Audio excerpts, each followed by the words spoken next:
Hello, good morning, welcome everybody to the Ukraine Accountability Conference. My name is Ikenna Azuike and it is my honor to be your host today. Day 141 of a literally generation-defining war on European soil.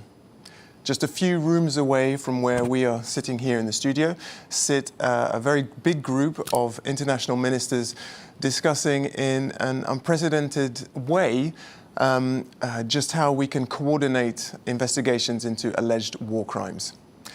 To reflect on the proceedings today, I have four guests with me here in the studio.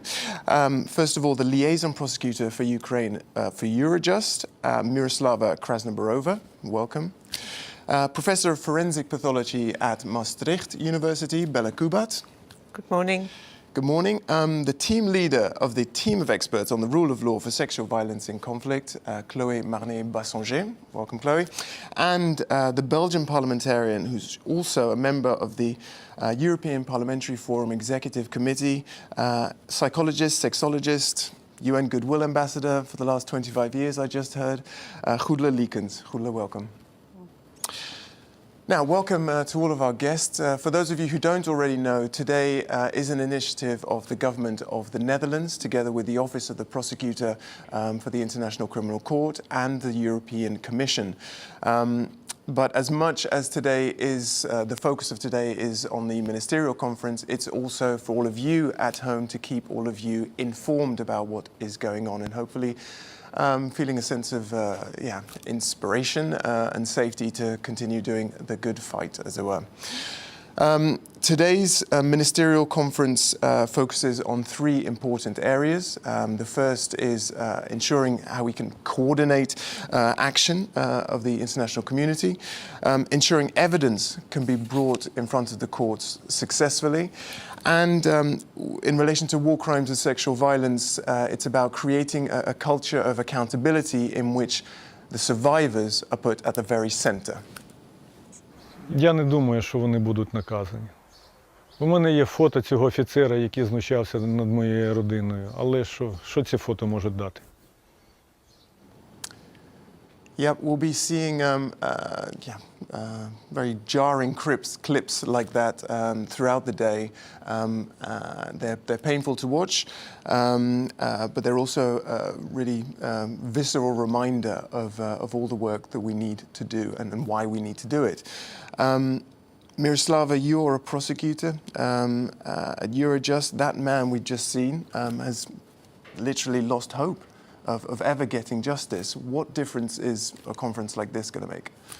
Yes, thank you, Ikenna. Indeed, you know, it's very inspiring to witness today so many people and the leadership from so many countries all around the world, countries and also international organizations, being here in The Hague. You know, The Hague is the capital of international justice, who gathered together just to ensure accountability for Ukraine, for Ukrainian people. And, you know, I believe it's already a very strong message of support and solidarity for us. And this really means a lot.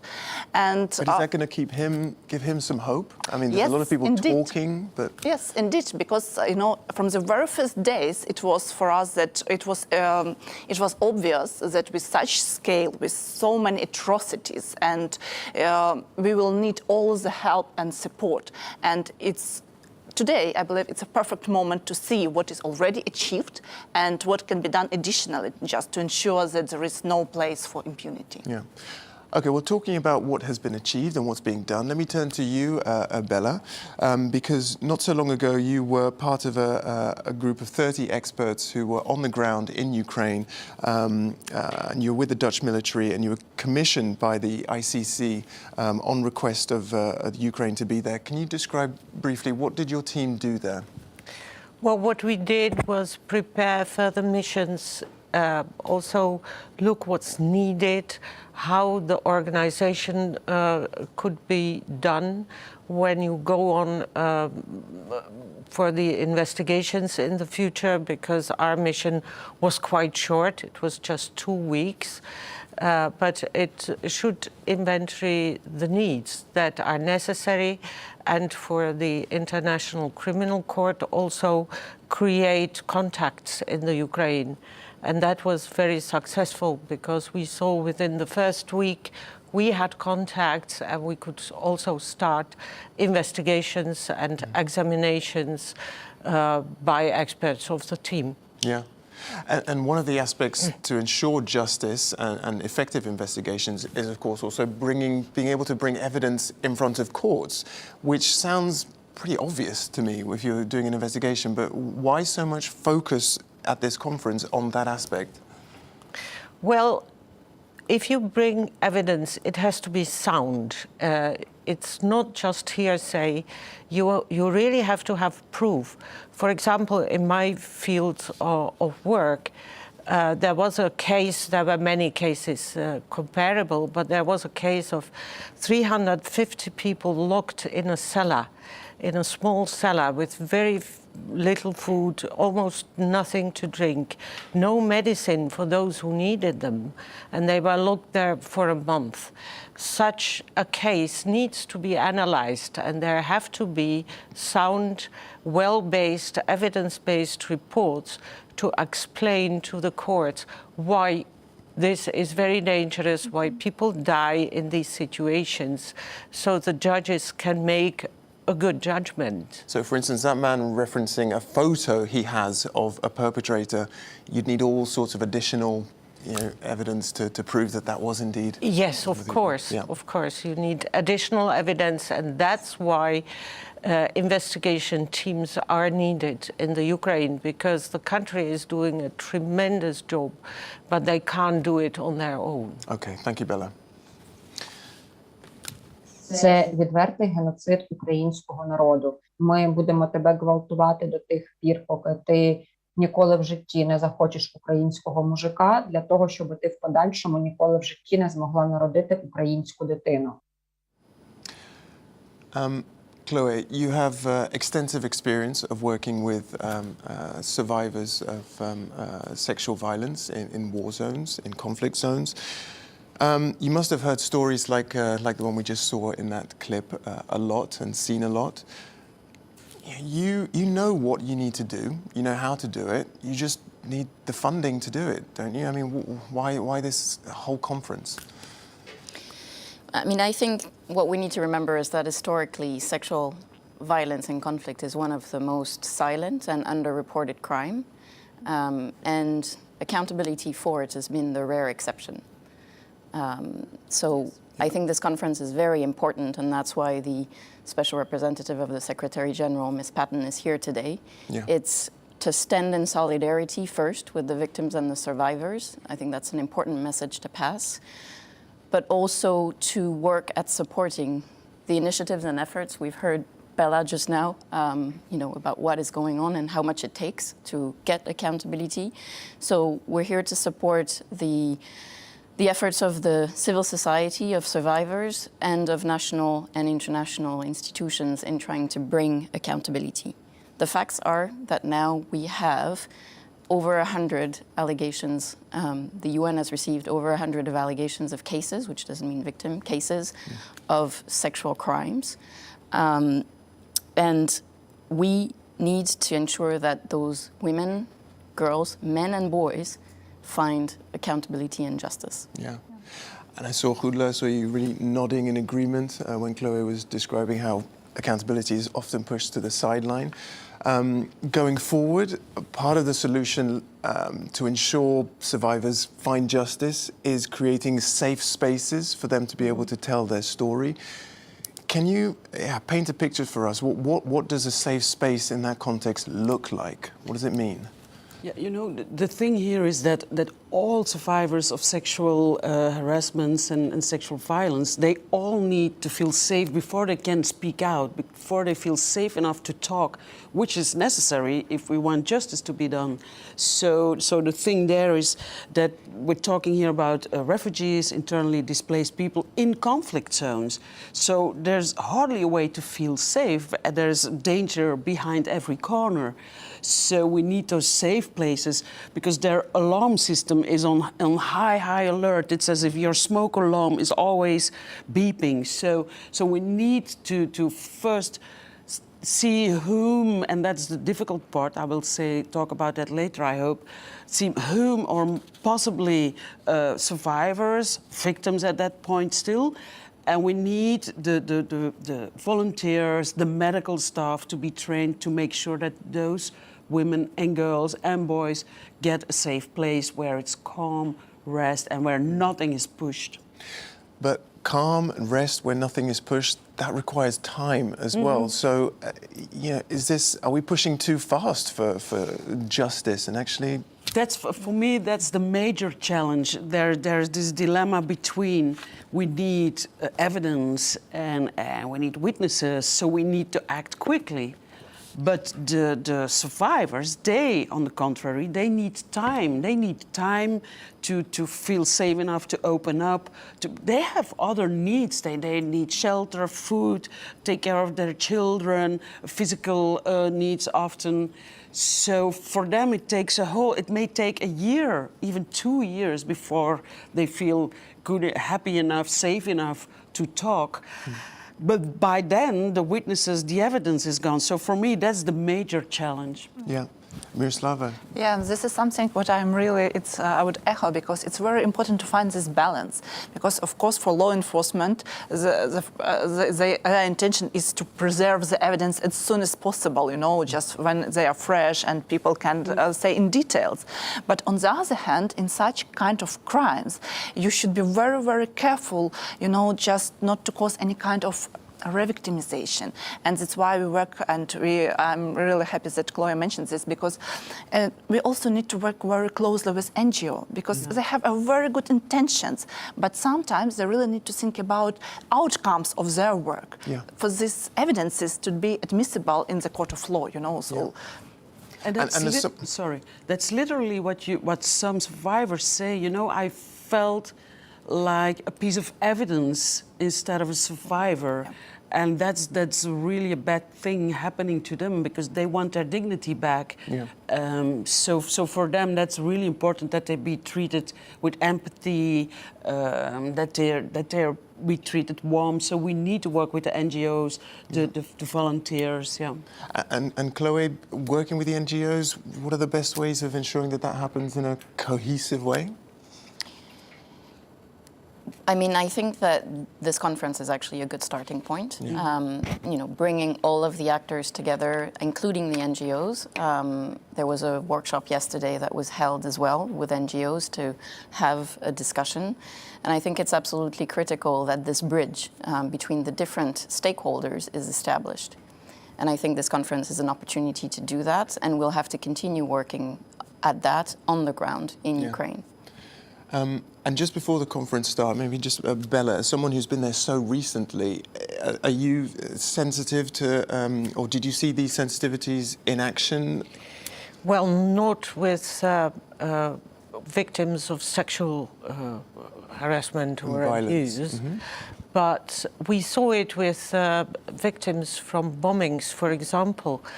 There was a house in a residential area, no important buildings in the vast surrounding. And this house was bombed. 6 people died, among them a child of 2 years old child. And there was one survivor who, by coincidence, wasn't in the house when it was shelled. And he, a young man, he lost his wife, his daughter, his parents, his brother, and his sister-in-law. And he was very brave to come and tell us the story. But these people also need attention because they are traumatized as well. So yes, in some ways we did encounter these problems also. And what about, Hulu was talking about the sense of, I can imagine, impatience among NGOs. They want justice. Myroslava was saying it as well. Do you feel that impatience from NGOs on the ground for justice, but they know they need to wait? It's the same dilemma. You need to collect the evidence as quickly as possible, because otherwise it may disappear or it may get corrupted. On the other hand, you have to take care of the victims, and they need support, psychological support. And if it may victimize them for the second time, because we saw with this young man that it was very hard for him to tell the story, and still he did it. So people want justice, they want to cooperate to get the justice, but it's very, very difficult for them. Is there enough awareness of the need that people like that need the psychosocial support and mental health support? Is the culture there? In Ukraine? Well, I've returned from Ukraine not even a month ago, and I have the feeling that it's really starting, yes. But of course, you talk to NGO people and people who are working in those shelters. But there's quite a lot Ukrainian psychologists, for instance, who really jump into and want to help their people who speak their language. So the realization is there's not enough psychologists, therapeutics, and that's what they all are screaming for not only for sexual violence, of course, also for all the other traumas. So yes, and it's needed, because you want those survivors. The next step, you're a victim, you become a survivor. The next step is that you become a whole person again, with a past history of these traumas, but a whole person. And to achieve that, we need them to get really good therapeutic help. Sure. Sorry? Yeah, I mean, to hold those points, I think what we need to remember is that, the first reflex when you're in such situation is not necessarily to go and report a crime. The first reflex is, as was said, for any survivors, is to secure their physical safety, mental safety, some shelter, some food.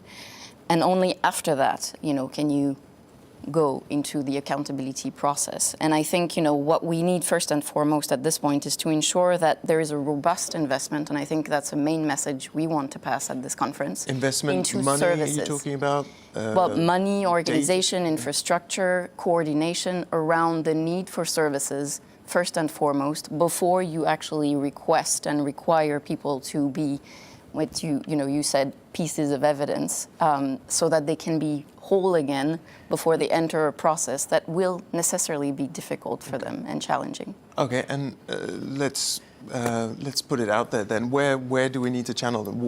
What is underfunded at the moment? What is not receiving enough support of the type that you just described? Well, I think what we're seeing is a huge mobilization on the accountability, around the accountability narrative, around the evidence gathering, because there is a sense of urgency that we need for the purpose of trials, to have those evidence preserved before they disappear. But that doesn't need to be, a screen towards actually also focusing into service. I think we need to have, you mentioned, psychosocial, but psychosocial is only one step. When you're deeply traumatized, by very intense types of crimes, you need more than just psychosocial support. You need specialized mental health. You need specialized services that actually is taking care of the targeted needs of those population. And I think here the international community needs to step up in terms of ensuring that this is, the case, and that those efforts are funded both at the national authority level, the civil society as well. And we need to be victim-centered and survivor-focused. And at Eurojust, are you stepping up? Yes, are you indeed. victim-centered or survivor-centered? It's about the role of Eurojust with regard to this to the victims. It's because it's not only in Ukraine. Millions of people, they fled to Poland, to Europe, all over Europe. There are thousands of these people, and for us it was very important because of course when person just cross the border and he or she do not hear the sirens and they feel safe and they're like, okay, maybe it's let's leave it there, let's not report. And that's why for us it was very important to encourage these people to bring this information, to bring their information, evidences to our colleagues outside. So, and that's why we have the Eurojust initiated and assisted us and facilitated this joint investigation team. So, and we are working together, to preserve this evidence and to provide to have this smooth exchange, because it's really important for us to know what's going on with our citizens outside of Ukraine. Yeah, and in terms of survivor-centered approach, Bela, how does that work in a forensic pathology context? You're there on the ground. The survivors you're not interacting with them directly, perhaps, but they're there. You know you have to be aware of them. How do you put them at the center of your work? No, actually, as a pathologist, the center of the work are the victims. So I have to perform an examination and make a list of injuries or cause of death, etc. We don't really very often have interaction with the families who are victims as well. So it's only by But the question is, I mean, being, should you perhaps? I don't know. Is that part of putting survivors at the centre? At least I think it would be very important if, possibly in cooperation with a psychologist, we could talk to the victims. Because the psychologist can ensure it happens in a good way. I am not an expert in that field, but we know that having an explanation of what happened, cause of death, in these cases, seeing that we do care and that we do collect evidence is very important for those who survive. Yeah. And that would be, I think, a good thing to communicate also. Yeah. Just before I go to you, Goedele. Yes, definitely. I should say to all of you here and the viewers at home, as can be expected with these things, there is some delay in the start because not all of the ministers are in the house. Good for us, we have more time. Exactly. We can do the real work here. Yes. Yeah. And on that note, yeah, I mean, that's a very concrete idea, proposal from Bela. Yeah, what you hear here, you know, it's the thing that I've heard there. I've been talking with politicians in Ukraine, and you probably also heard the same thing. We need two things. We need people who can help us make sure that those cases for the ICC get well prepared. So we need lawyers who are specialized in this and forensic people who can help us collect the evidence. That's one thing. And on the other part, the survivor-centered things, so psychotherapy, people who know how to work with victims of sexual violence. And why it's so important is that's what all the survivors say. They are at a certain point. I've spoken to quite a few. They're so happy that they can speak out, but they want to tell it only once or twice. So I think that's something we have to keep in mind. Like, can we tape it so that they don't have to go over and over it again? But telling it for them also is some kind of healing at a certain point. They have this recognition of hurt. They want society to realize that they were really harmed, really hurt, that they really suffered, and that's majorly important to them. And that's where justice comes in, of course, because if you really hurt, the one who did this needs to be, he cannot go just walk away with it. So that's the thing. And then the dignity, as you say, they need to be treated respectfully, they need to be believed. So yeah, there's quite some work to be done there. Yeah, for sure. Well, when we were driving through the country to the various locations, you could see in the population that they really appreciated the team being there because they are seen. Yeah. They are noticed in the world. The world does care, even not only for the victims, but for the whole population. This seems to be very important because they were waving, they were showing hearts. It was very touching. Yeah, I can imagine. And it must have done a lot, personally for you. You feel the emotion at such a moment. Yes, you do, which is very motivating. Yeah, use it as a strength. Yeah, Chloe? I think it's important to remember that victims and survivors of agencies, you know, they're not object or subject of accountability or, you know, any kind of process that we project on them. You know, they have agency and they need to be seen and recognized as driver of the justice process as well. There's many ways to understand justice. You know, criminal accountability is one of them, but it's not the only one. And I think, you know, there needs to... Give us some examples of the others. Some people just want to have the narrative recognized. I mean, criminal accountability requires, you know, as was said, evidence, proof. and a whole process in terms of, going through trial. This may be good for some, but not necessarily for all. I think having a narrative also that is truth-telling is another way of doing it. It's not necessarily criminal accountability. That's, many countries, South Africa and others have done those processes of truth-telling, which doesn't require the same type of, criminal accountability. So I think there are many options, and I think, there needs to also be... But that's huge. I mean, that's a cultural shift, I think, in the West, if we were to embrace that approach. But Is that realistic? The reality is that, and I'm sure Myroslava can say, more about this being a prosecutor, is that, criminal processes will only scratch the surface of the magnitude of crimes in conflict. So they're important, they're central. But, we also need to think outside of that box, and I think, there's been quite a lot of experience on that in many conflicts in terms of what is actually restorative justice beyond just the criminal justice.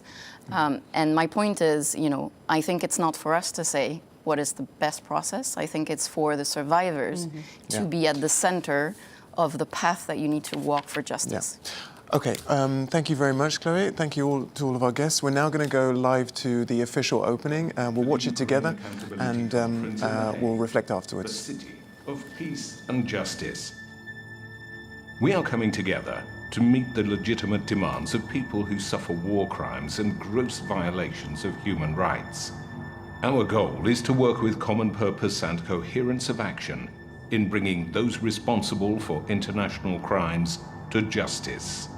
The Dutch government, together with the International Criminal Court and the European Commission, are looking forward to your contribution and to using this moment to accelerate our collective work towards accountability. Now, please welcome Ukrainian Dutch singer Katie Kos.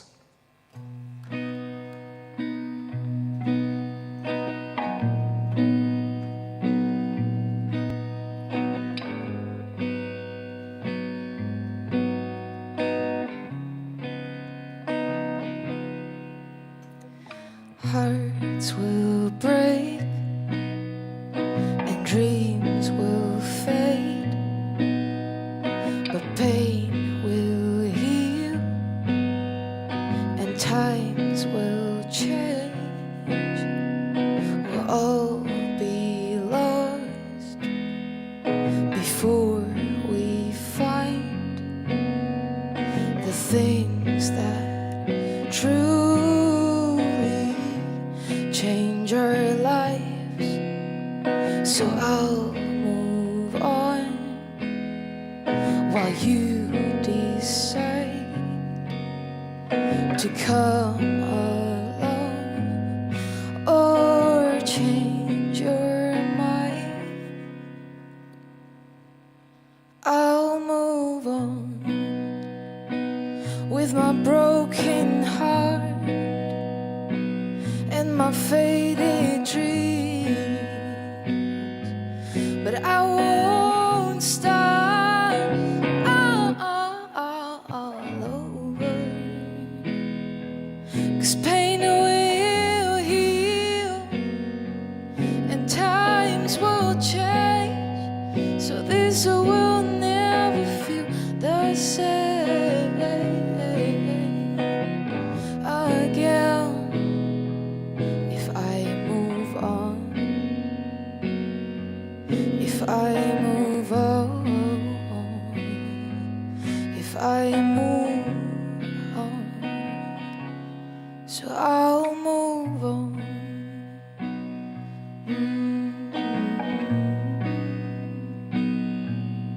I'll move on.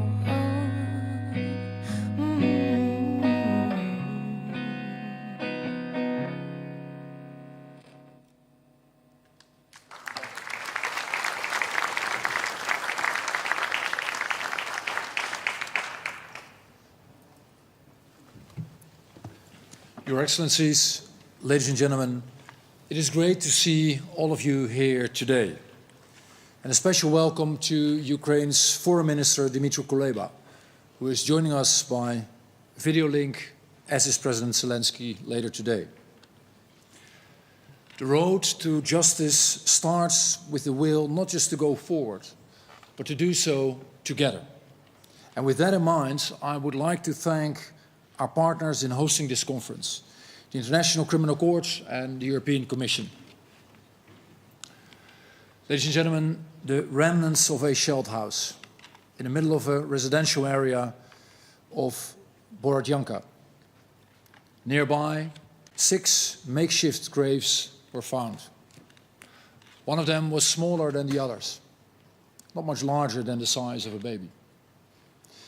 These are bare facts, stripped of emotion. Yet we cannot separate them from a powerful shared conviction.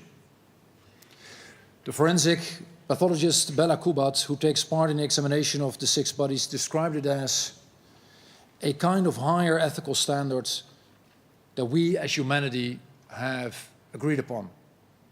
That we do not do this. That we do not attack civilians. That we do not drop bombs on them. And that if you decide to do so, you will be held accountable. It is this standard, this shared conviction, that has enormous power. It took Bela Kubat to Ukraine, and it brought all of us to The Hague here today. The ICC's forensic investigation team, which Bela was part of, supported local authorities in their investigation of potential war crimes. And in many ways, that mission was unique. Never before did the ICC send a team of this magnitude. Never before did such an investigation take place so soon. And never before did we collaborate so intensively. Detachment Commander Kim Moerman, who led the team, believes this mission can be a blueprint for the future. But he also feels that something more is needed. An overarching strategy to establish the truth and ensure justice. And I couldn't agree more. Just like a climate strategy and a COVID strategy, we need an accountability strategy. A strategy driven by the universal belief that all of us are protected by law. Ensuring that all roads lead to justice, now and in the future. And the good news is we are making progress. The mandate of Eurojust has been reinforced, allowing it to collect and preserve evidence of war crimes. And the ICC is participating in a joint investigation team for the first time. And we are very grateful for all the contributions that participating countries have made. Yet more is needed. And so today, we are making an urgent appeal to all of you.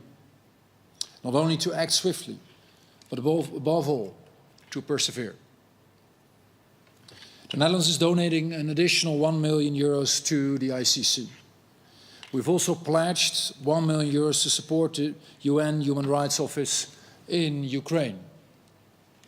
And we are pledging €1 million for psychological support for victims of sexual violence. We're stepping up our cooperation with the ICC, and we will support the Ukrainian Prosecutor-General at this difficult time. Ladies and gentlemen, humanity's history has been a long sequence of war upon war. A history of impunity and suffering. But there's also been a growing determination to fight impunity. Not only because we owe it to today's victims, but also because we want to prevent future crimes. And because the road to justice helps societies across the globe to learn from grave missteps. It was in 1899 when the world came together for the Hague Peace Conference. The first call for the adjudication of war crimes was heard. And so much progress has been made since then. Aggression has become an international crime. And we've established a permanent international court that can hold individuals accountable. So in our fight against impunity, we have all the tools that we need at hand. And our next goal Our next goal is to join forces in a unified approach. Thank you very much for being here, and I wish you all a successful conference. Thank you.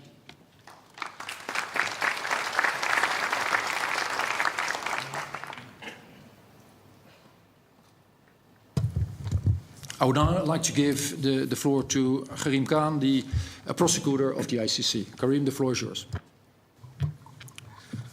Excellencies, dear colleagues, really it's a great honour to be able to say a few words to you at the opening of this session, and really my debt of gratitude to the Foreign Minister, Foreign Minister Hoekstra, and also Commissioner Reynders is really unlimited. I think it really is a wonderful opportunity for us to co-host this event. The fact that out of your busy schedules you're here speaks actually much more eloquently and convincingly to the dire moment we're in. The simple truth is that we're living in very uncertain times, that as we speak, children, women and men, the young and the old, are living in terror.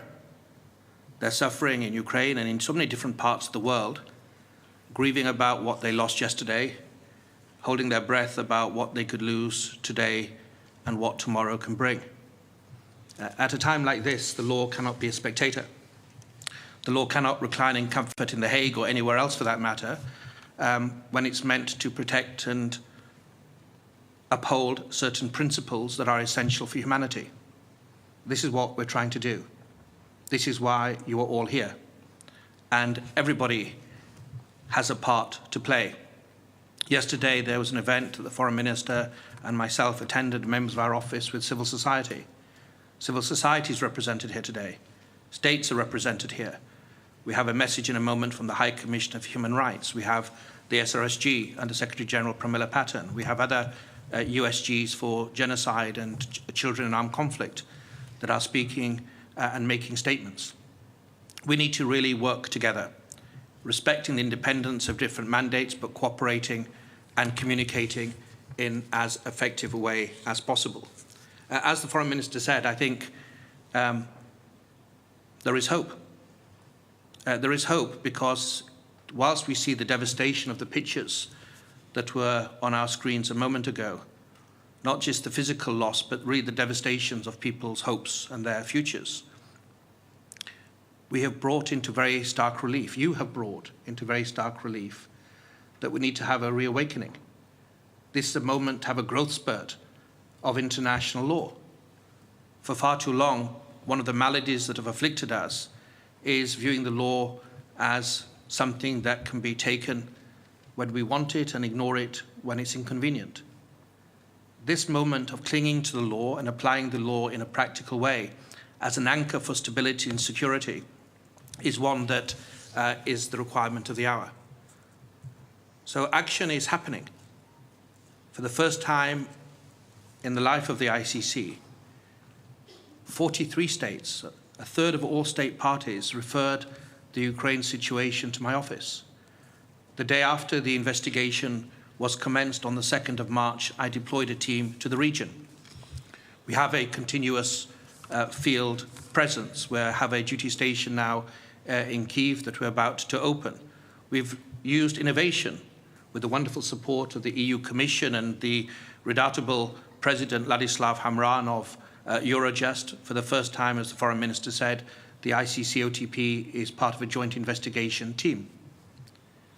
Innovation, that the French deployed a forensics team, a new partnership with the Dutch that I do hope can be a blueprint, are being used. Today we're announcing guidebooks that we have co-written with Eurojust for NGOs, for civil society, and also another one for national authorities to try to make sure that we don't over-document, to try to make sure the evidence that is collected can actually have a purpose, not to gather dust on shelves for historical interest, but actually to uphold the rights of individuals and their right to be protected from genocide, crimes against humanity, and war crimes.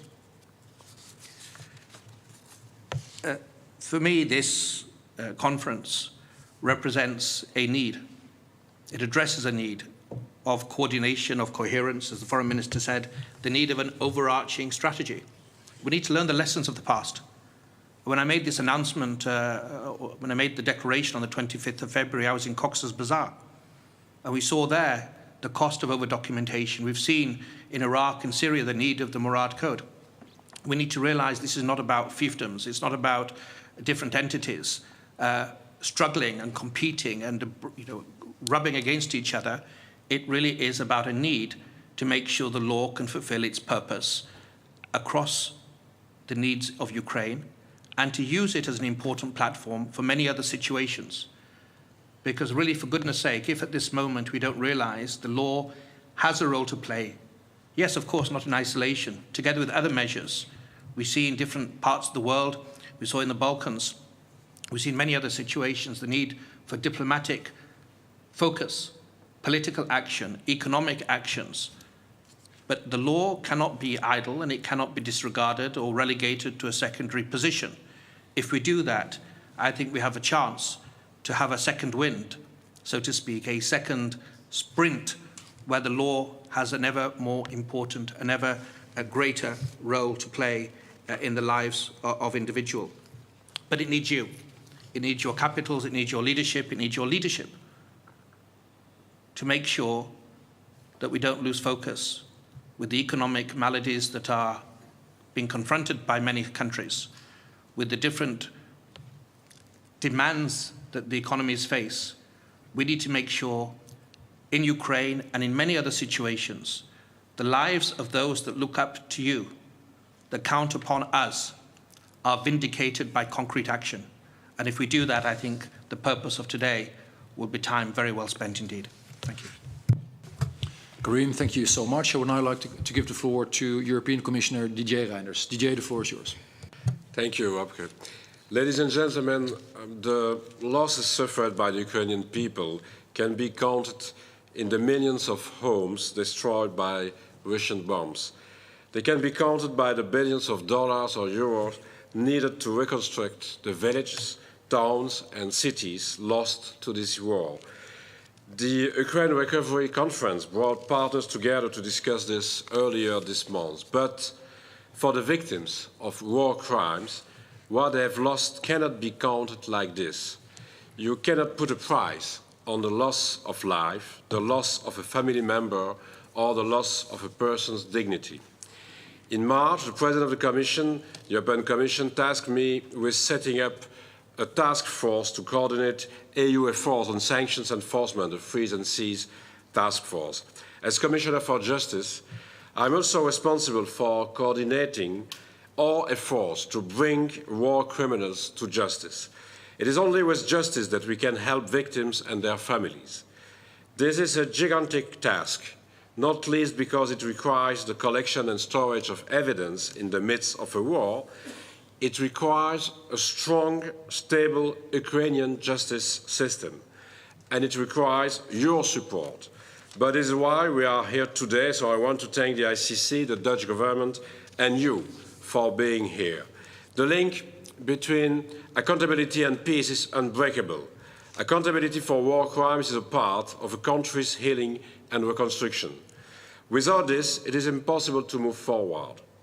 We witnessed this 28 years ago when more than 800,000 people were systematically murdered in Rwanda. And we have since witnessed atrocities in Darfur, in Syria, and in Congo, for example, or in the Western Balkans. Almost 3 decades after the Rwandan genocide, despite many successful convictions, there are still suspects at large. But for every single crime, accountability is crucial. And as part of a country's healing, it is the country itself that must be in the driving seat. Almost immediately after the war broke out, Ukraine took many measures to step up its judicial response, including a web page where Ukrainian citizens could immediately report war crimes committed by Russian forces.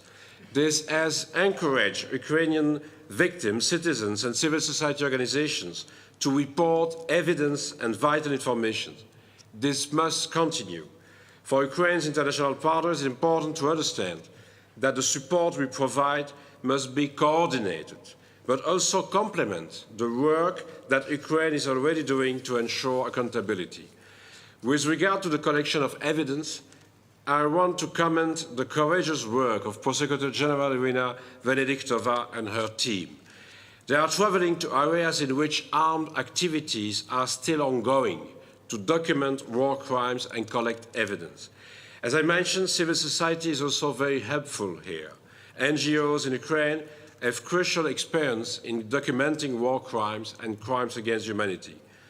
I want to underline that this must be done in a way which allows it to be used as evidence before a court. It is equally important that the collection of evidence does not traumatize victims further. You will be discussing this later today. In collecting and storing evidence, Ukraine has the EU's unwavering support. This is why the European Union managed to extend the mandate of Eurojust to help store evidence. Ukraine, the ICC, the EU's member states and potentially third countries can draw from this stored evidence. I call on you to add to it and make use of it.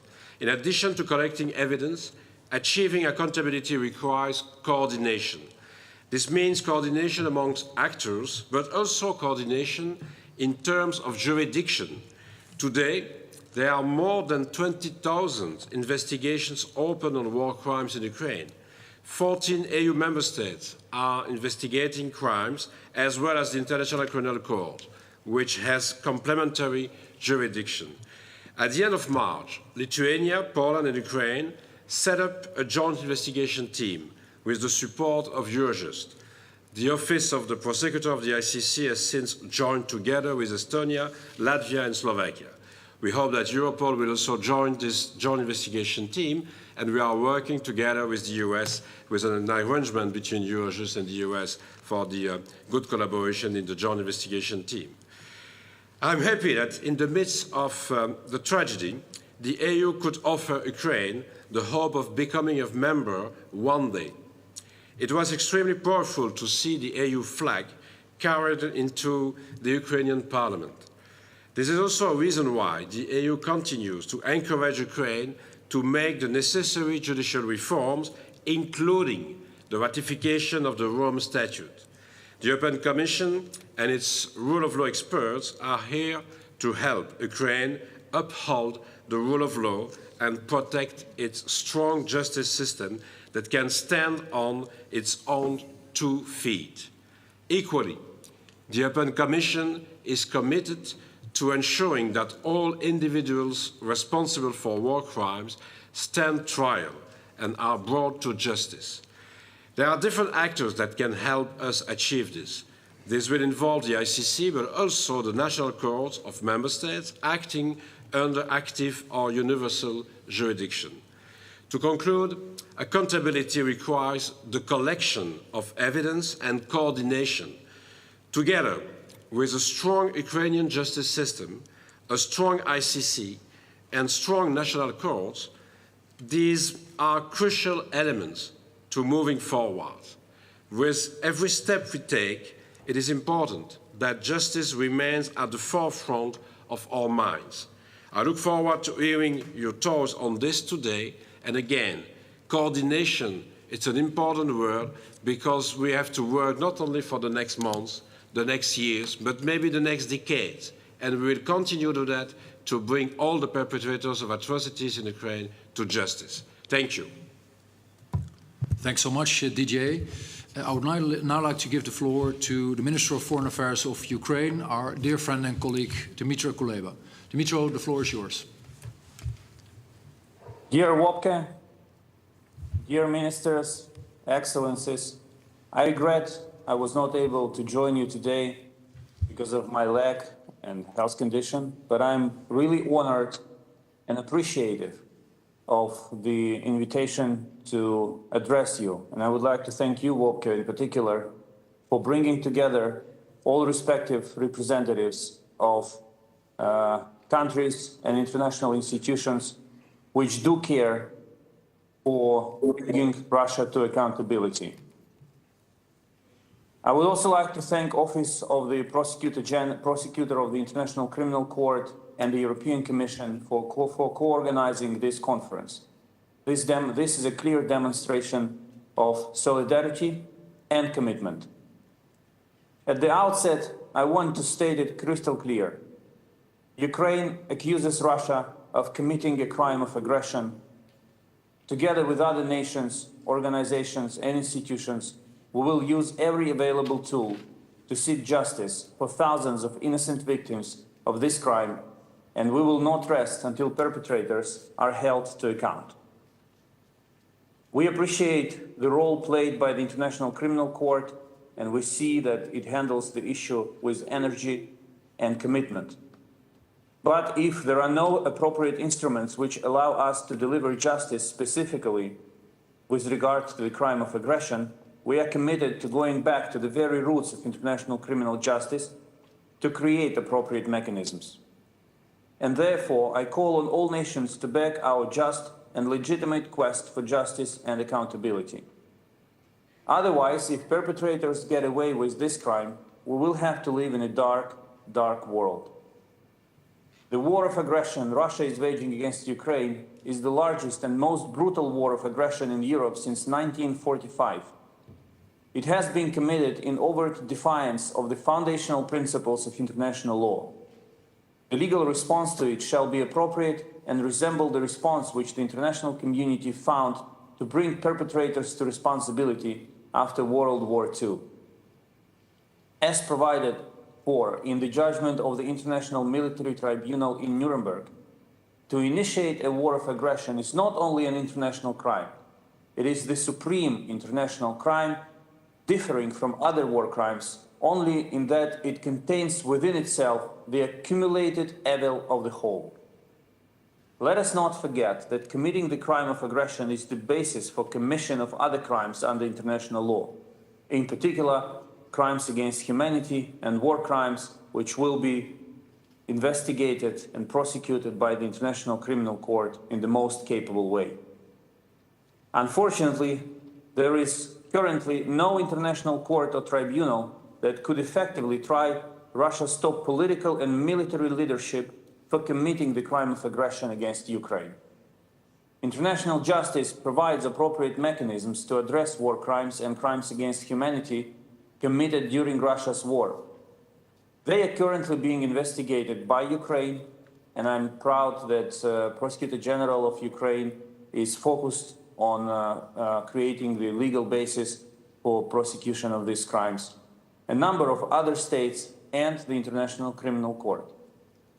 The referral of the situation in Ukraine by 43 states and Ukraine's previously given consent to the ICC jurisdiction over all crimes committed during the armed conflict since 2014 enables the work of the Office of the Prosecutor of the ICC.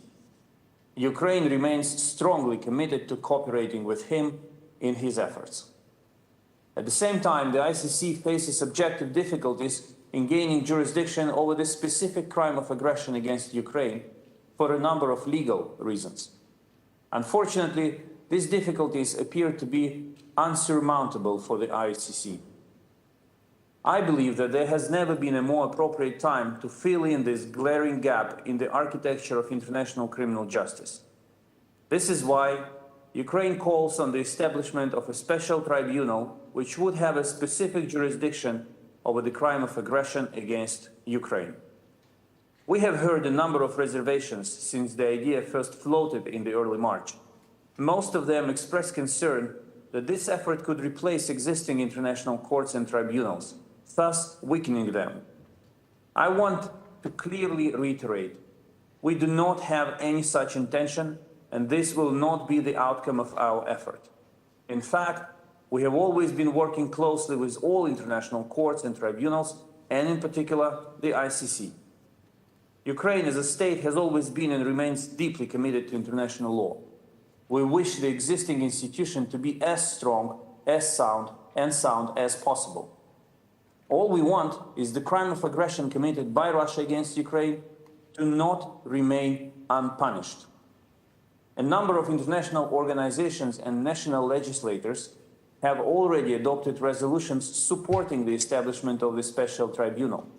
Parliamentary Assembly of the Council of Europe, European Parliament, NATO Parliamentary Assembly, OSCE Parliamentary Assembly, the Seimas of the Republic of Lithuania. The Ukrainian Parliament addressed the European Union on June 19th, calling for EU leadership on the matter. We envisage that the special tribunal should be based on rules and approaches applied by the International Criminal Court and set out in its Rome Statute. The special tribunal will investigate and prosecute for the crime of aggression against Ukraine, committed on the territory of Ukraine, as defined in Article 8 bis of the Rome Statute of the ICC. The temporary jurisdiction of the special tribunal shall cover all events since February 2014, the beginning of the armed aggression of the Russian Federation against Ukraine. The special tribunal shall have jurisdiction over natural persons in a position effectively to exercise control over or to direct the political or military action of a state. The official position of a defendant, whether as head of state or other official of a state, shall not free them from individual criminal responsibility or mitigate punishment. The special tribunal will deal only with the crime of aggression against Ukraine and will be set as an international ad hoc criminal tribunal to address the Russian war of aggression against my country. We call on our international partners to consider entering into agreement on establishment of the special tribunal for the punishment of the crime of aggression against Ukraine. Dear colleagues, I encourage all of you to look into this initiative and proceed with implementation of the initiative without delay. We owe justice to thousands of innocent victims of this unseen crime. We owe justice to the international community as a whole in order to address the most brutal attack on international law since the end of the World War II. We must fight impunity now together to leave to the next generation a world where international rule of law will always prevail. I thank you very much, and dear Wopke, I would like to once again thank you for organizing this conference. Thank you. Thank you so much, Dimitro. We will now see a video message by the High Representative of the European Union for Foreign Affairs and Security Policy, Josep Borrell. Ministers, Chief Prosecutor, Commissioner, Excellencies, Russia's unprovoked and unjustified military aggression against Ukraine is not only an attack on Ukrainian sovereignty and territorial integrity, but a violation of international law, the United Nations Charter and the international rules-based order. A violation of international humanitarian law with deliberated attacks against civilians and civilian infrastructure. I have visited Ukraine and I have witnessed firsthand the devastating consequences of the Russian military aggression, the destruction, the death, and the injuries. As ever, civilians bear the worst consequences of the conflict. But let me be very clear. Perpetrators of these unspeakable crimes must and will be held accountable, whoever they are.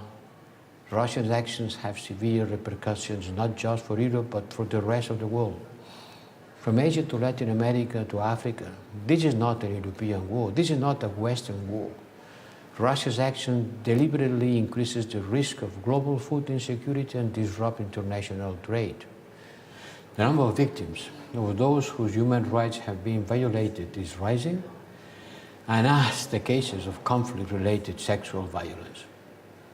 The European Union has been at the forefront of supporting initiatives on accountability, including the investigation by the International Criminal Court, national investigation by Ukraine, and investigation by the European Union member states.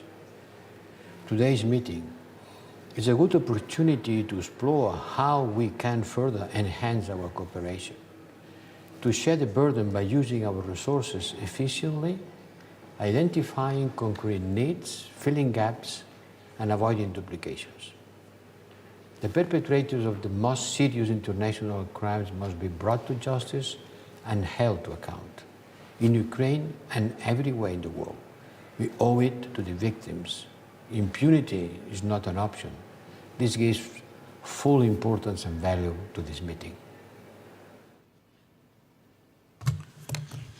I would now like to give the floor to Madam Usrazea, Undersecretary for Civilian Security, Democracy and Human Rights of the United States of America, who will address us on behalf of Secretary Blinken. Dear Usrazea, the floor is yours. Thank you. I'll now read a statement on behalf of U.S. Secretary of State Antony J. Blinken. Thank you to the Netherlands, the European Union, and the Office of the Prosecutor of the International Criminal Court for convening this conference. As this meeting takes place, Russian forces continue to commit atrocities in Ukraine with harrowing intensity, as they've done since further invading their sovereign neighbor on February 24th. With each day, the war crimes mount. Rape, torture, extrajudicial executions, disappearances, forced deportations. Attacks on schools, hospitals, playgrounds, apartment buildings, grain silos, water and gas facilities. These are not the acts of rogue units. They fit a clear pattern across every part of Ukraine touched by Russia's forces.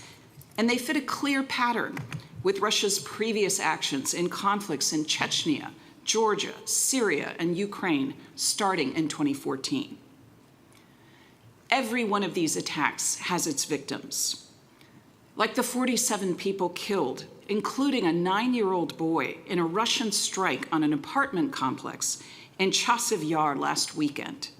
That number will likely rise as first responders continue to dig through the rubble. This is just one of more than 20 attacks in one day in one region of Ukraine. Every atrocity sends out waves of suffering that most of us cannot comprehend, inflicting wounds on victims and their loved ones that may never fully heal.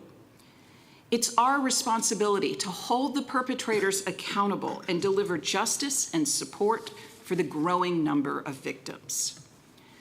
We can support Ukraine's Office of the Prosecutor-General in its efforts to hold accountable perpetrators in the country's justice system and to coordinate with international inquiries, as the United States, the European Union, and the United Kingdom are doing through the Atrocity Crimes Prevention and Advisory Group. We can support national courts when they establish jurisdiction over individuals accused of committing international crimes in Ukraine and against Ukrainians deported to Russia. We can support international and multilateral efforts to collect and examine the mounting evidence of atrocities in Ukraine, including those by the International Criminal Court. We can undertake our own efforts to gather evidence of war crimes and make it available to national and international investigations, as we are doing through the Conflict Observatory. We can support the work of civil society groups, documenting abuses and providing support to survivors. And we can better integrate their findings into investigations. We can provide survivors with access to medical care, psychosocial services, and other vital assistance. And when we gather evidence from these individuals, we can ensure we engage in a way that is survivor-centered and trauma-informed, so that we don't exacerbate their suffering. Countries in every part of the world are already supporting many of these efforts, which is a testament to our global unity in standing with victims in Ukraine. But this attention makes our coordination crucial. The same goes for justice efforts worldwide. Since February 24th, I've spoken with human rights defenders from around the globe, and they've consistently offered 2 warnings about this crisis. First, allowing grave abuses in Ukraine to go unpunished will not only embolden the Kremlin, but brutal regimes everywhere. And second, the international community must bring greater attention and resources to bear on other parts of the world where atrocities are being committed with impunity. They are right. We don't have to choose between focusing on justice in Ukraine and other crises. Everything we're doing to lay the foundation for accountability in Ukraine, we can and must do wherever atrocities are being committed. All victims of grave international crimes deserve equal access to justice, regardless of where they take place and who perpetrates them. So let us use the clarity and unity of this moment to broaden our ambition, knowing that the steps we take toward justice anywhere will advance the fight against impunity everywhere. For the history of the pursuit of justice teaches us that these efforts can take years or even decades. Just ask some of the countries represented here, like Colombia, Ireland, and Bosnia and Herzegovina. Or ask the victims of the Assad regime's Branch 251, where thousands of civilians were tortured at the outset of Syria's civil war. From 2011 to 2012, that facility was overseen by Syrian Colonel Anwar Raslan. He was detained in Germany in 2019 and later tried in a German court. In January 2022, Raslan was convicted of crimes against humanity and sentenced to life in prison. A single conviction may seem small alongside the atrocities committed in Syria, but in the words of one survivor who testified in Raslan's trial, it is the beginning of a path. We owe it to victims everywhere and those vulnerable to such atrocities to work relentlessly to stop these crimes.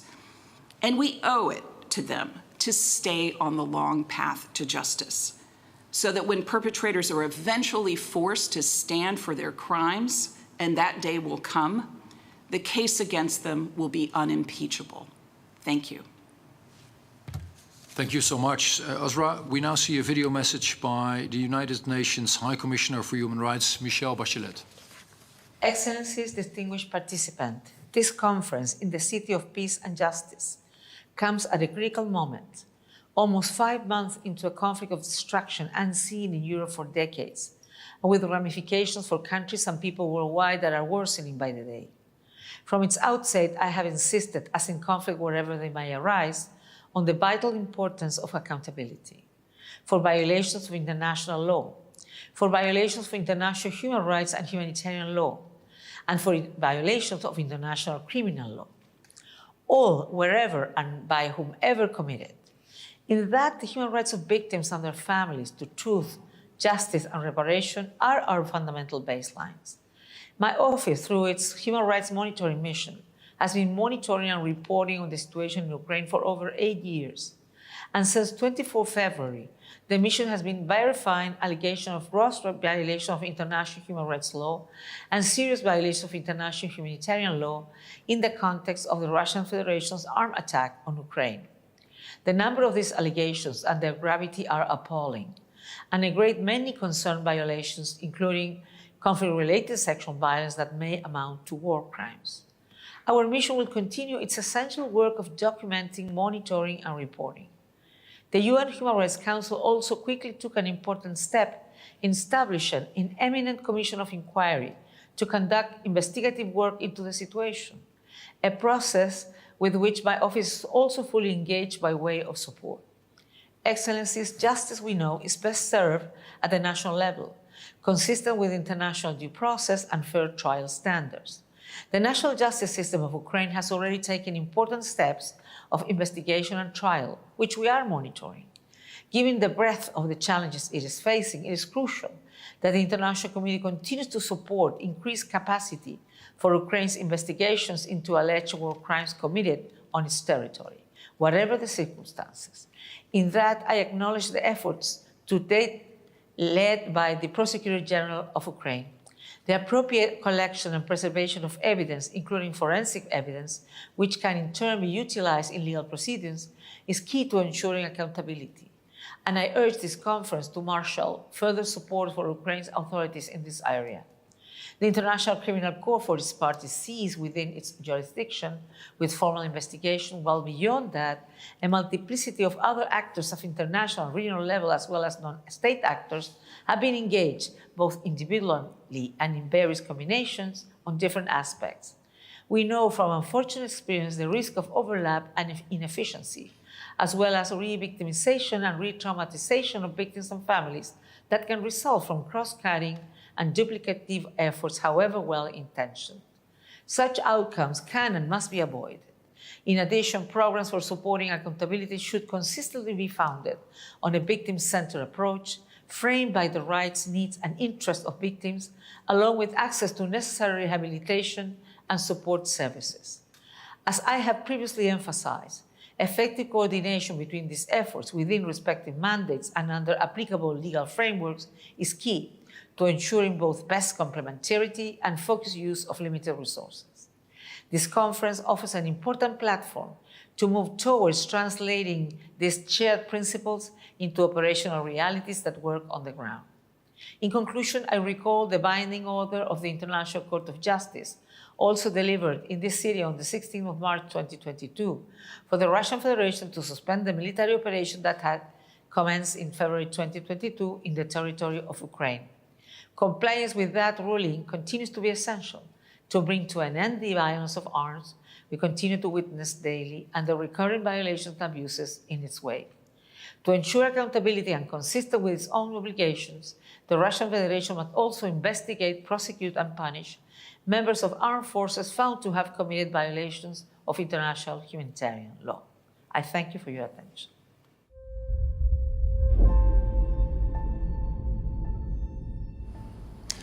Now, welcome back, everybody. That was the official opening of the Ukraine Accountability Conference. A lot to unpack, and I'm pleased to be able to do that with my guests who stayed here, Myroslava, Goedele, Chloe, and Bela. Thank you for staying with us. Chloe, I saw you busily writing notes and nodding. What struck you the most from what we just heard? I think what struck me the most was the energy, the focus, and the commitments that we heard today on accountability for international crimes. I think we're at the pivotal moment in terms of international justice. Karim Khan from the ICC mentioned that, and a few others. And I think this can be the litmus test in terms of whether international justice and the structure we built for it stands that reality, and whether that can mean we can translate the commitments, the political commitments that we heard today, into action. Yeah. You hope you're optimistic about that, I presume. Well, I think political will is the first. I saw a hesitation. No, but political will is the first step, and the absolute necessity for any kind of action to occur. Yeah. So I'm encouraged by what we heard. I think we need, and one of the speakers said it, we need sustained effort. Justice doesn't come overnight. It's a process, and that means that we need to, in a world where instantaneity is, constantly shifting us from one thing to another, I think, Ukraine and the victims and the survivors will need support for the years to come. So I hope this is what we can count on. Yeah, the word decades was used a couple of times as well, I think. Myroslava, did anything take you by surprise? Yeah, I would say that it's not about surprise.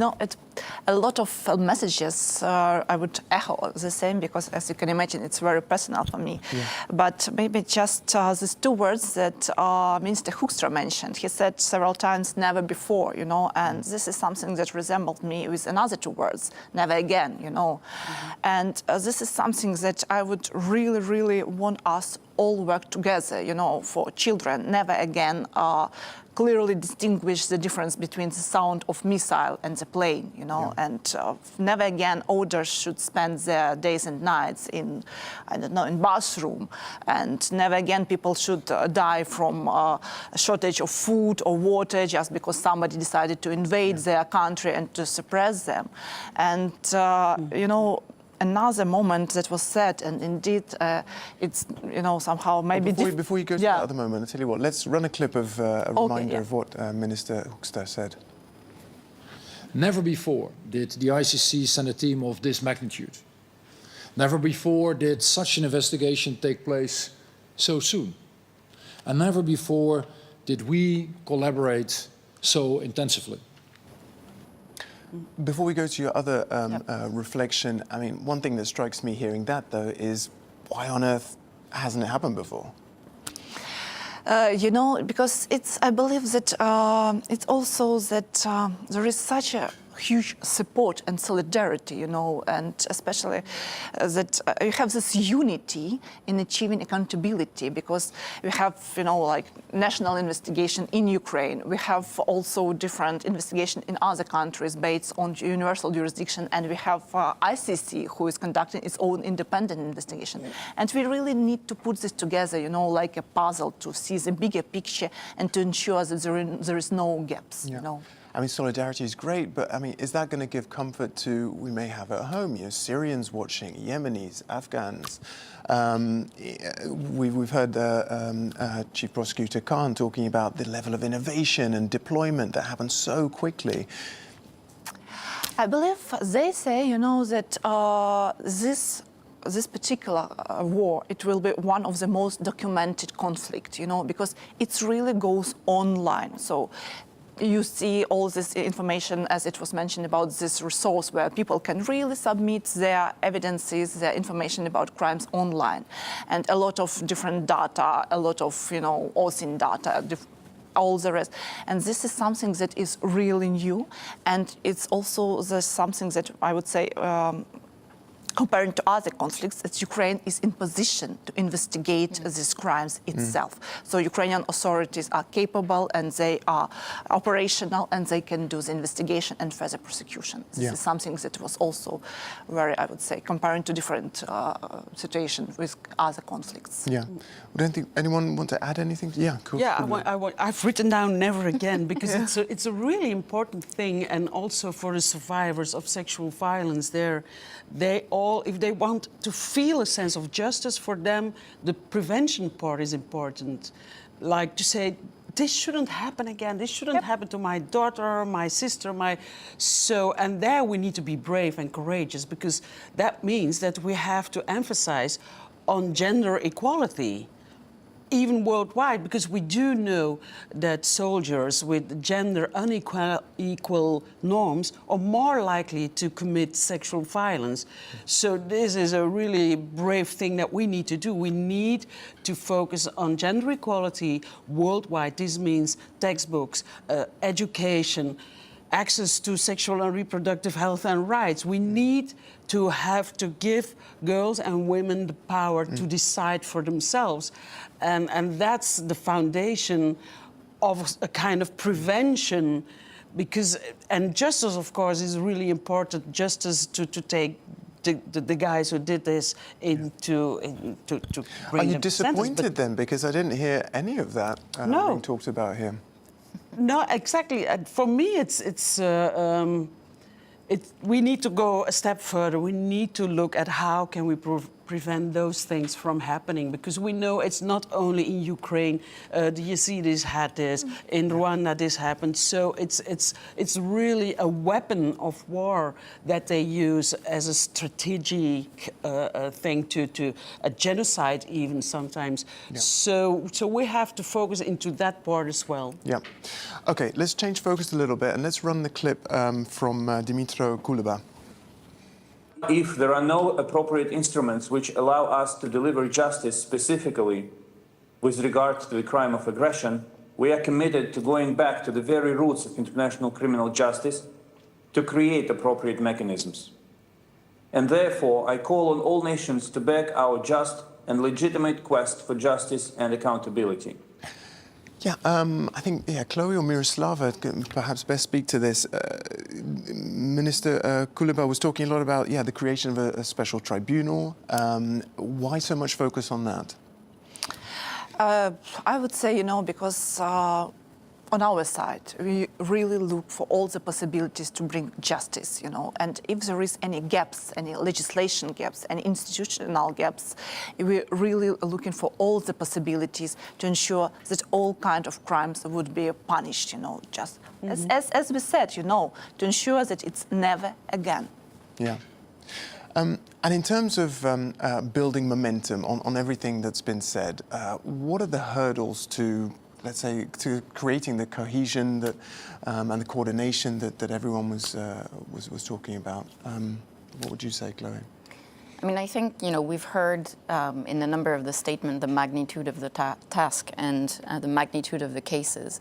I think, yesterday we were having, discussions with the Office of the Prosecutor-General, and I think, she mentioned she has already some 20,000 cases, criminal cases, right? And as I mentioned before, this is only the tip of the iceberg, generally speaking. So the magnitude of the task needs to make us pause. And I think, we heard a lot about the need for coordination. I think there's work for everyone when the task is so huge. Probably even with all the resources and all the actors that, are now interacting and, going into the situation, that probably won't be enough. So, I think we need to take this in. And, again, I think one of the ways to deal with the many actors that are on the ground, mobilizing and, with good intentions. There is a risk, I think Karim mentioned it, of over-documentation, of documentations in, not necessarily along the guidelines of ethical work and, respect and non-traumatization, in particular for conflict-related sexual violence that are particular vulnerable types of victims. Yeah. So the central hook, I think, for this coherence, and we heard call for strategies. I think that's a good starting point to have a strategy rather than to be ad hoc. So having a strategy and building that strategy, around, again, a survivor-centered approach, having the interest, I think the High Commissioner said it, the rights, interest, and aspiration of the survivors as basically our beacon in terms of how we're going to go into the situation, how we're going to build that strategy, should be something that we need to think about. But when you hear about the scale, the magnitude of what's involved here, Bela, I mean, you're there on the ground, you and your team, your sleeves rolled up. You can't deal with this number of... You can't deal with it on your own. That's why we need cooperation with many parties, other countries, who can support the investigation in the various fields. And this support has to be coordinated to ensure that the evidence collected, whatever kind of evidence, has the same quality. That is one thing. The other thing is not only collection of evidence, but keeping the chain of custody. So ensuring the evidence is not corrupted while awaiting a trial is also very important. And it's very hard to have a good chain of evidence in the Netherlands. So it's even harder in a country involved in a military conflict. That also is something which needs a lot of attention, because potentially it will take a long time before crimes come to court. And all the time this evidence must stay good, must not be corrupted. So potentially there also will be a necessity of support of other countries, coordination and a cooperative plan. Yeah, indeed. I think the Commissioner was stressing the need for quality evidence. Yes. I'm just thinking of the NGOs, local NGOs in Ukraine, who are soon going to be overwhelmed with strategies and, okay, we need new communication lines. And is it feasible for them to deal with this? You've been there. I think they really want and in need of the help. And I think it's very encouraging that this conference is taking place now, already during the conflict, which doesn't happen, it hasn't happened before, that it already starts now. And that's important because we need to be prepared. The big storm will come post-conflict period. And we have to be prepared for that with the psychologists and those services as well. So I think it's encouraging, and the NGOs,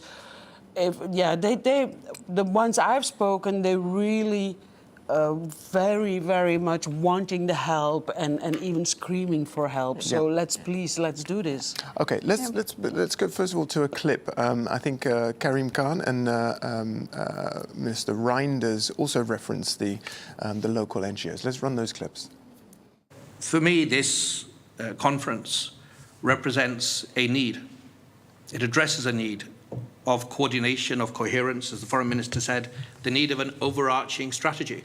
For Ukraine's international partners, it's important to understand that the support we provide must be coordinated, but also complement the work that Ukraine is already doing to ensure accountability. Yeah. Yeah, so you were going to add to that, because, I mean, we need to complement their work, but I'm just concerned it's just unworkable to try and do that. Yeah, you know, I was Bela, I would just want to say the same stuff as Bela, because coordination is key here, you know, because a lot of people, a lot of different organizations have a very, very good intentions, but without coordination. And what do they need to coordinate? So we data sharing? I will explain you. Okay. I will do it. For example, you know, we remember when the certain parties of Kiev region were liberated. It was a huge rush of NGOs who wanted to help and to facilitate the interviews and etc., etc., etc. But at the end of the day, for these evidences to be admissible in the court, it should be investigator or prosecutor who takes the statement. Because NGO people, they can take a wonderful statement, very detailed one, but it would be not admissible. And this is, and as you said, you know, that sometimes people are ready to say only once, because it's too difficult for them to, you know, like again and again, because first they say this to NGO, the second time they say this to journalists. And when the investigator comes, they said like, look, guy, I've told everything, what I know, I don't want to speak about this anymore. And at the end of the day, you have nothing to bring to the court.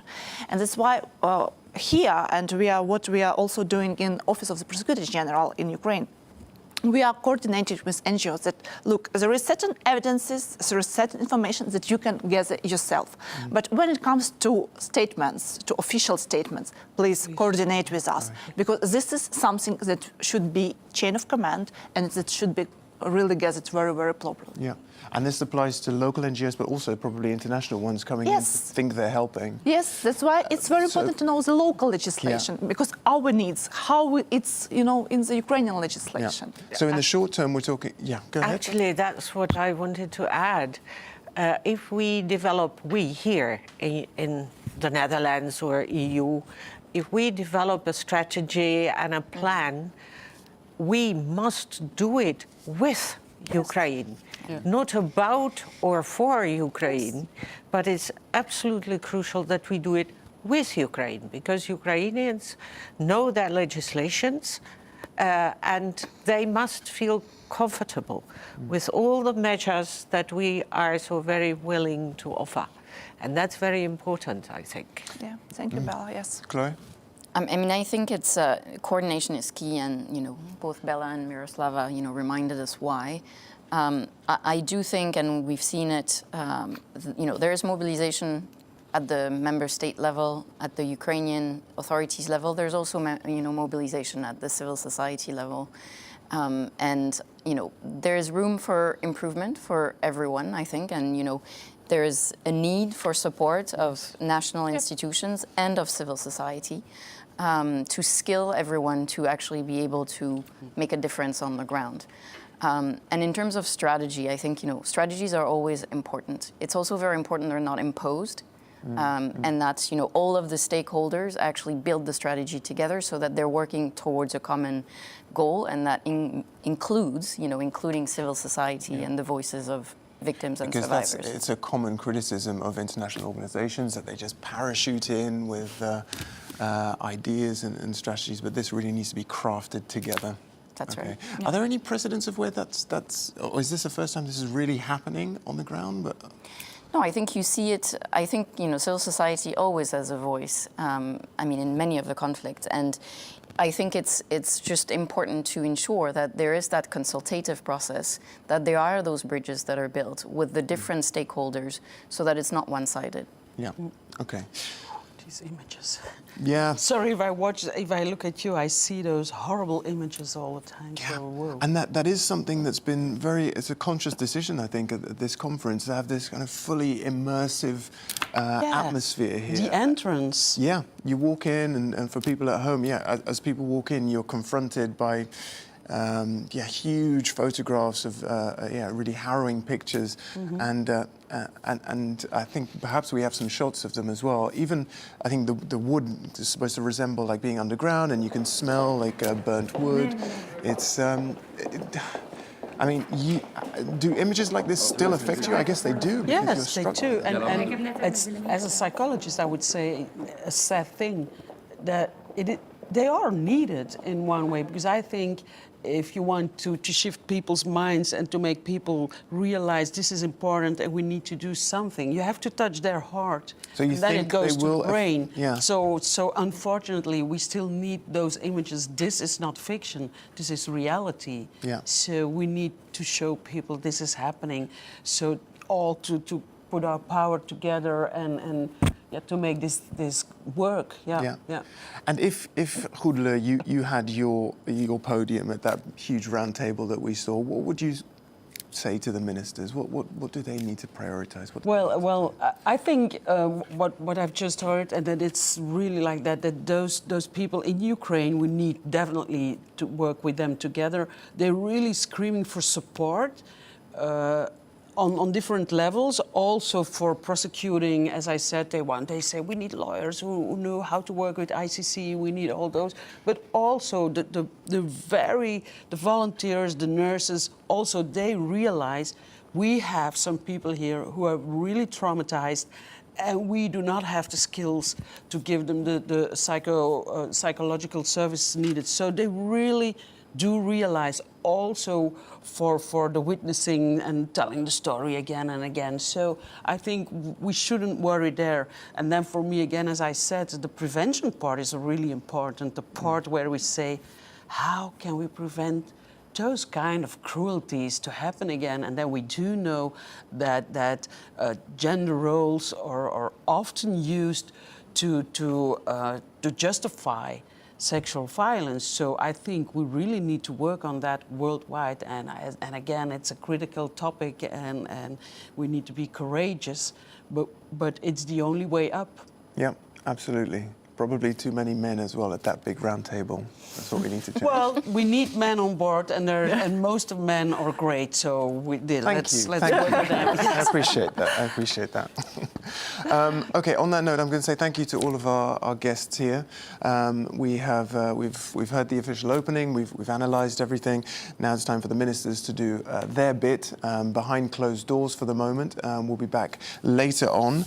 To be more specific, 5 to 1. Around then. 5 past 1, rather.